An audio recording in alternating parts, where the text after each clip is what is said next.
again, quite common in the Quranic narrative that if Allah alludes to Surat al-Mustaqim, or Allah alludes to the divine light, or Allah alludes to Hudallah, um,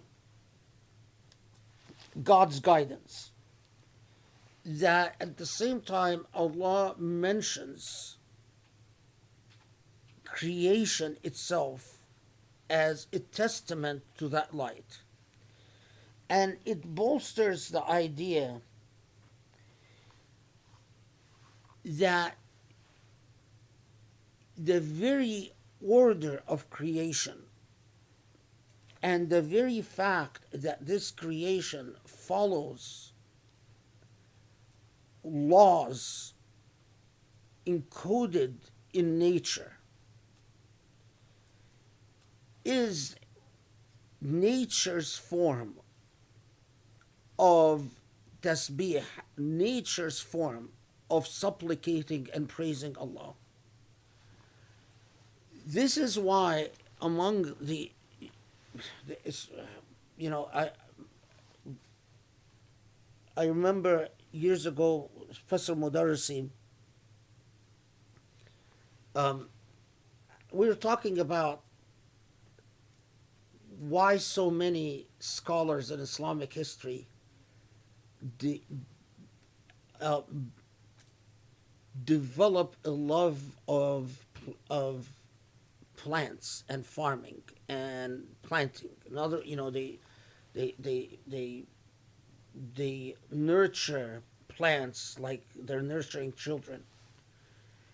And it is precisely because that the more you reflect upon nature and the more you see nature as a living testament.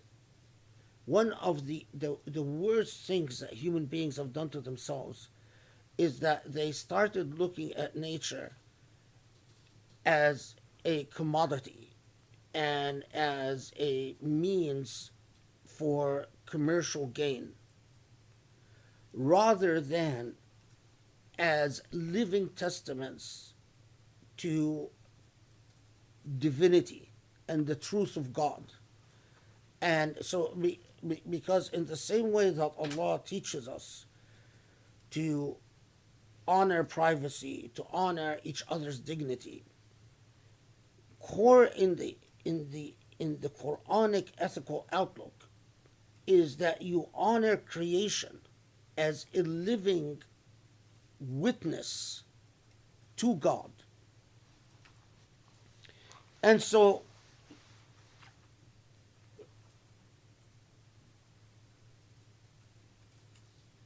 from 41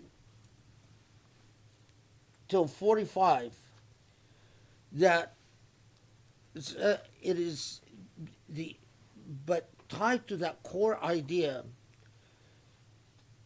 that in the same way, when you understand what nature does, and the fact that, as Allah reminds us, that creation, by the very fact that it is created and it is living, that كل علم صلاته وتسبيحه, that each knows its salah and its tasbih. It is like saying, how about you, human being? If you are fully aware that by the air you breathe, the very life you live, that you are a living testament to Allah's salah and Allah's tasbih, then of course, but you have the power to corrupt it. You have the power to undermine it, to derail it.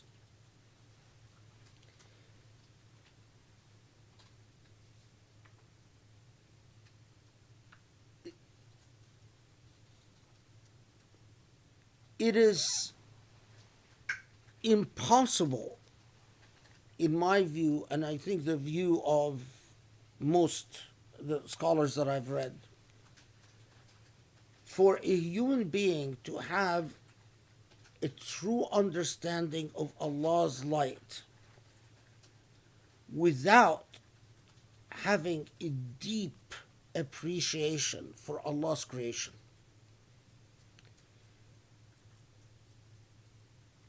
You want to tenderize your heart,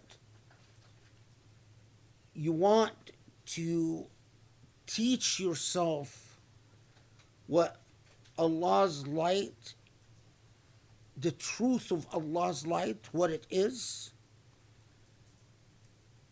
Learn to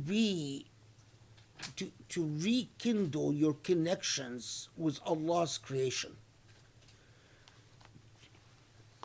To reflect upon the marvel that you and the dirt that you see lying there on the ground, you're one. You are one.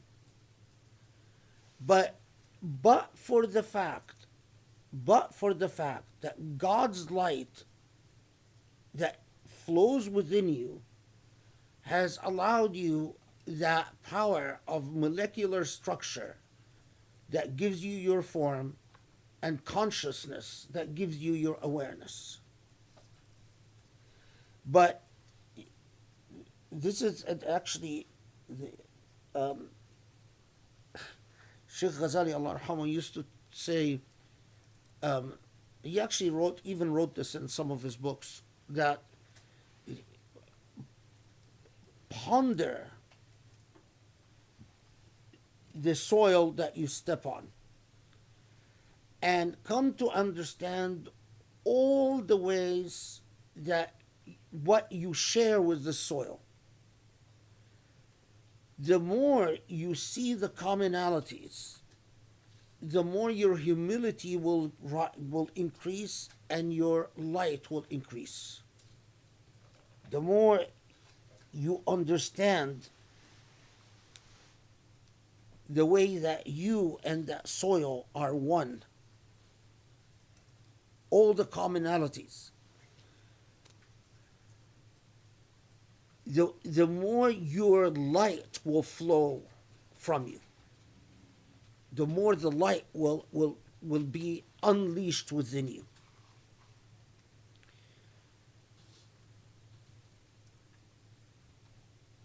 I'll put it a bit differently.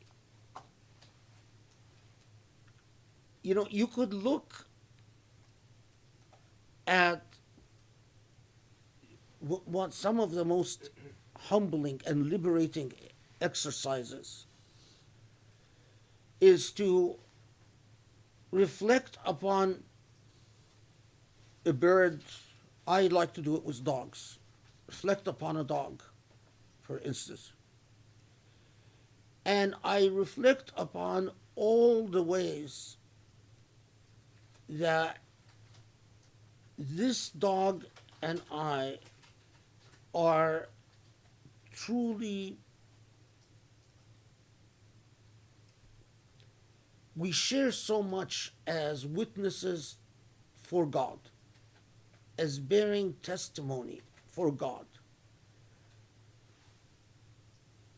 In many ways, this dog, with the instinct of the dog, is a more true in their tasbih and their salah, whereas my struggles with my vanities and weaknesses. And the reverence you develop towards everything that God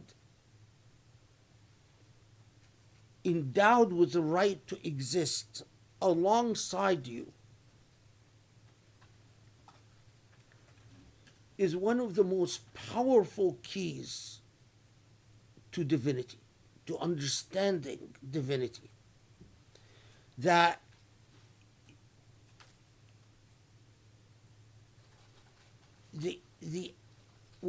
whatever privileges that you are given beyond a dog or beyond a chicken, it is solely due to God's gift. But for God's gift, you and the chicken would be exactly equal.